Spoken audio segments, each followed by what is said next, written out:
2023년 3월 10일 새벽 기도에 나오신 열비 성도님들을 주님의 이름으로 환영합니다. 이 아침에 우리가 함께 살펴볼 하나님의 말씀은 마태복음 19장 1절에서 12절까지 있는 말씀으로 신약 성경 31쪽에 있는 말씀입니다.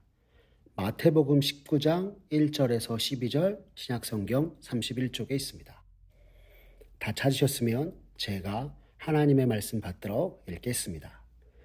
예수께서 이 말씀을 마치시고 갈릴리를 떠나 요단강 건너 유대 지경에 이르시니 큰 무리가 따르거늘 예수께서 거기서 그들의 병을 고치시더라. 바리새인들이 예수께 나와 그를 시험하여 이르되 사람이 어떤 이유가 있으면 그 아내를 버리는 것이 옳으니까? 예수께서 대답하여 이르시되 사람을 지으신 이가 본래 그들을 남자와 여자로 지으시고 말씀하시기를 그러므로 사람이 그 부모를 떠나서 아내에게 합하여 그 둘이 한 몸이 될지니라 하신 것을 읽지 못하였느냐. 그런즉 이제 둘이 아니요 한 몸이니 그러므로 하나님이 짝지어 주신 것을 사람이 나누지 못할지니라 하시니 여짜오되 그러면 어찌하여 모세는 이혼 증서를 주어서 버리라 명하였나이까? 예수께서 이르시되 모세가 너희 마음의 완악함 때문에 아내 버림을 허락하였거니와 본래는 그렇지 아니하니라. 내가 너희에게 말하노니 누구든지 음행한 이유 외에 아내를 버리고 다른 데 장가 들은 것은 간음함이니라. 제자들이 이르되 만일 사람이 아내에게 이같이 할진대 장가 들지 않는 것이 좋겠나이다. 예수께서 이르시되 사람마다 이 말을 받지 못하고 오직 타고난 자라야 할지니라. 어머니의 태로부터 된 고자도 있고 사람이 만든 고자도 있고 천국을 위하여 스스로 된 고자도 있도다. 이 말을 받을 만한 자는 받을지어다. 아멘. 오늘 마태복음 19장 1절에서 12절의 말씀을 가지고 결혼에 담긴 하나님의 뜻이란 제목으로 말씀의 은혜 나누겠습니다. 요즘 우리 사회에 점차 증가되는 것 중에 하나가 이혼율입니다. 서로 사랑으로 결혼했던 이들이 여러 가지 이유로 함께 이룬 가정을 지키지 못하고 깨어지게 되는 것입니다. 이런 이혼율을 통해서 우리가 알 수 있는 것은 이 세상이 그만큼 음란과 부정함이 가득하고 결혼 생활에 만족하지 못하는 이들이 많다라고 하는 것입니다. 그렇기에 우리는 이혼에 대해서 함부로 이야기하거나 정죄할 수 없는 것입니다.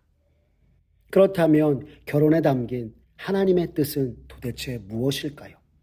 오늘 본문의 말씀을 통해 결혼이라는 제도 속에 담긴 하나님의 뜻을 발견하고 주의 뜻을 따라 나아가는 우리들 모두가 되었으면 좋겠습니다. 오늘 새벽 기도회를 준비하면서 찾아본 책이 한 권 있습니다. 바로 크리스토퍼 애쉬 목사님의 결혼, 그 아름다운 예배라는 책입니다. 이 책에서 애쉬 목사님은 말씀하기를 결혼이란 하나님과 세상을 섬기는 예배다라고 하셨습니다. 그 이유에 대해 성경을 통해 하나님께서 우리에게 주신 결혼의 목적에 대해서 살펴보면 하나님께서는 남자와 여자 두 사람이 하나 되는 것으로만 그치는 것이 결혼이 아니라 하나님께서 하나 되게 하신 결혼으로 말미암아 세상에 하나님의 선한 영향력을 끼치는 데 있는 것이라 하였습니다. 그러면서 말씀하기를 결혼은 하나님을 섬기는 결혼이 되어야 하고 이웃을 섬기는 결혼이 되어야 한다라고 하셨습니다. 이러한 크리스토퍼 애쉬 목사님의 말씀은 책 제목에서부터 하나님을 위한 예배로서의 결혼의 모습을 우리에게 전하고 있는 것이요. 이것이 하나님께서 우리에게 결혼을 허락하신 그분의 뜻이라 이야기하고 있는 것입니다. 오늘 우리가 읽은 본문에서도 예수님을 찾아 나온 이들, 바리새인들도 이 결혼과 관련된 문제로 주님께 나왔습니다.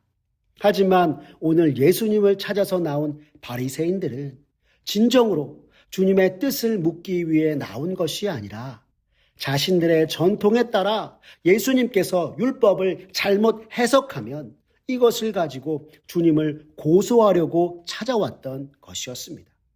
그리고 묻기를 하나님을 섬기는 예배로서의 결혼에 대해서 묻는 것이 아니라 어떤 경우에 아내를 버리는 것이 옳은지 주님께 묻고 있는 것이었습니다. 당시 이스라엘 사회에서는 모세의 율법에 따라서 자신의 아내가 수치되는 일이 있으면 이혼 증서를 써주어 이혼을 하도록 하였습니다. 이러한 이혼 사유에 대해 바리새인들은 예수님이 율법을 잘못 전하지 않나 시험하려 하였던 것이었습니다. 하지만 예수님께서는 이혼에 대해서 묻는 바리새인들에게 먼저 결혼에 담긴 하나님의 뜻을 알려주셨습니다. 그것이 창세기 2장 24절의 말씀을 인용하여 하신 오늘 우리가 읽은 본문 5절과 6절의 말씀인 것입니다. 말씀하시기를 그러므로 사람이 그 부모를 떠나서 아내에게 합하여 그 둘이 한 몸이 될지니라 하신 것을 읽지 못하였느냐. 그런즉 둘이 아니요 한 몸이니 그러므로 하나님이 짝지어 주신 것을 사람이 나누지 못할지니라 라고 말씀하신 것입니다. 이혼을 묻는 바리새인들에게 주님이 하나님께서 세우신 결혼에 대해서 말씀하신 것은 하나님께서 짝지어 주신 것을 나누는 이혼이 하나님께 합당치 않다는 것을 분명하게 전하신 것이고 언제나 우리를 향한 하나님의 뜻과 계획을 따르는 것이 무엇보다 중요함을 말씀하신 것이었습니다. 성도 여러분, 무엇이 중요하다고요? 하나님의 뜻과 계획을 따르는 것입니다. 사실 모세가 이혼에 있어서 이러한 율법의 규정을 세운 것은 첫째로 결혼을 부정하게 하는 일들에게서 하나님이 세우신 결혼을 힘써 지키기 위함이었습니다. 둘째는 아무런 이유 없이 자신들의 마음대로 아내를 버리는 일이 없도록 남편들에게서 아내들을 보호하기 위함이었습니다.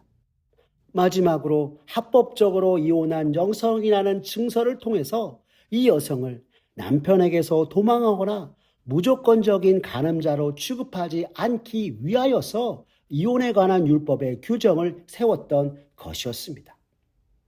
이렇게 결혼을 세우신 하나님의 뜻을 예수님께서 말씀하시자 이에 바리새인들은 그럼 어째서 모세는 이혼 증서로 이혼을 허락했는지 다시 주님께 물었습니다. 이는 모세가 왜 이혼 증서를 통한 이혼을 허락하였는지 근본적인 의미와 목적을 묻기보다도 이혼이 합법화되었으니 결혼한 남편이 이를 고려하는 것이 마땅하지 않느냐라고 그들은 생각하였기 때문이었습니다. 주님께서는 이러한 바리새인들의 마음을 꿰뚫어 보시고 하나님께서 우리에게 허락하신 결혼의 뜻을 다시금 상기시키며 말씀하셨습니다. 오늘 본문 8절의 말씀입니다.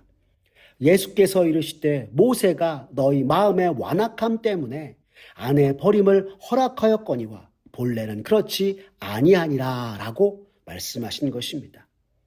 이것이 무슨 뜻입니까? 타당한 이유 없이 이혼을 선택하는 것은 죄임을 분명히 말씀하시며 완악한 마음을 품고 주님께 나온 바리새인들을 책망하시면서 하나님께서 허락하신 결혼의 참모습에 대해서 말씀해주고 계신 것입니다. 곧 이혼으로 하나님의 뜻을 저버리고 자신의 마음대로 아내를 대하는 완악한 당시 바리새인들로부터 불법적인 이혼으로 인해 고통받게 될 이들을 보호하시면서 음행한 이유 없이 아내를 버리고 이혼하는 것의 부당함과 이러한 자신의 부당함이 도리어 간음죄를 범하게 되는 것임을 주님은 완악한 마음을 가진 바리새인들에게 분명하게 말씀하시고 계신 것이었습니다. 오늘 주님과 이혼에 관한 논쟁을 하는 바리새인들을 보면서 깨닫게 되는 것은 우리들은 언제 어디서나 하나님의 뜻을 따르고 생각하기보다 나만을 생각하며 나의 유익을 위해 주의 말씀을 왜곡하기도 한다는 것입니다. 다르게 말하면 내게 좋은 말씀만을 찾고 이것이 주님의 뜻일 거야 하는 것이 우리들의 모습인 것입니다. 그리스도인으로서 믿음을 가지고 살아갈 때 우리의 모든 삶의 행동들이 주님의 뜻을 이루고 온 세상을 구원코자 하시는 주님의 사랑을 전해야 하는 것이 우리들에도 불구하고 예수님 당시 바리새인들과 다름없이 하나님의 뜻과 주님의 마음은 생각지도 않고 행하지도 않으면서 바리새인들이 나는 선민이다 하는 것과 마찬가지로 나는 그리스도인이야 하며 살아가고 있는 것이 오늘 우리들의 모습이라 하는 것입니다. 정작 우리를 위하시는 하나님의 뜻을 헤아려 보지도 않으면서 말입니다. 성도 여러분, 우리는 어떤 이들입니까? 우리는 분명히 고린도전서 10장 31절에 그런즉 너희가 먹든지 마시든지 무엇을 하든지 다 하나님의 영광을 위하여 하라는 말씀을 통해 삶으로 하나님을 예비하며 영원토록 여호와 하나님을 즐거워하겠다고 고백한 자들입니다. 그리고 이는 우리의 결혼 생활에 있어서도 마찬가지입니다. 주께서 우리를 사랑하심으로 허락하신 결혼이요 내게 짝지어 주신 아내요 남편이기에 우리를 하나 되게 하신 하나님께 예비하며 나아가야 하는 것이 우리들의 모습인 것입니다. 그런데 여러분, 우리들의 삶의 모습과 실상은 어떻습니까? 내게 짝지어 주신 사람으로서 서로를 사랑으로 바라보기보다 내게 거슬리고 내게 못하는 것을 보고 불평하며 서로 싸우는 것이 오늘날 우리들의 모습입니다. 하나님께서 남편과 아내에게 주신 사랑과 순종을 내 입맛에 따라 말씀을 적용하고 내 배우자는 그렇게 행하지 않는다고 말하는 것이 우리들의 모습인 것입니다. 우리가 이렇게 행하는 이유는 삶에서, 현실에서 모든 것을 허락하신 하나님의 뜻을 전혀 구하지 않기 때문이요. 나만의 유익을 쫓아 살아가기 때문인 것입니다.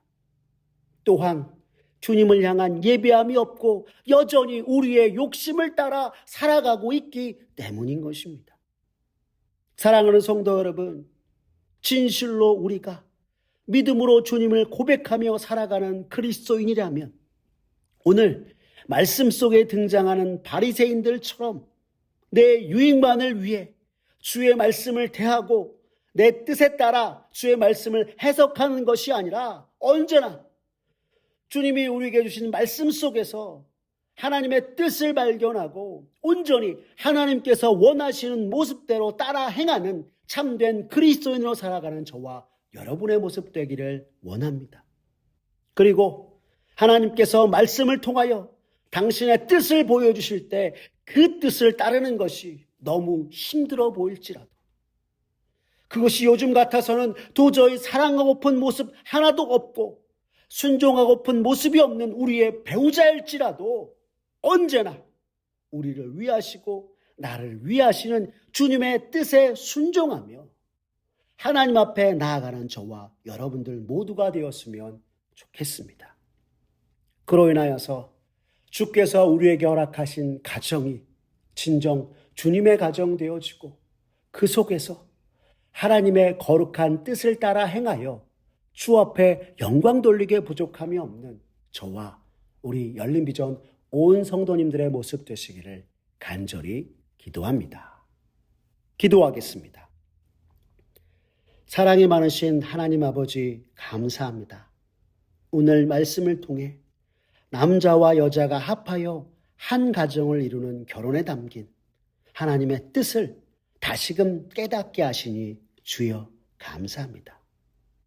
주님께서는 우리가 하나님이 세우신 결혼을 힘써 지키며 주 안에서 서로 사랑하고 그 사랑을 온 세상에 전하는 사명을 주셨건만 그동안 우리들은 내 유익만을 위해서 생각하고 행하며 주께서 짝지어 주신 남편과 아내들을 경히 여길 때가 많았음을 이 시간 고백하며 나아갑니다.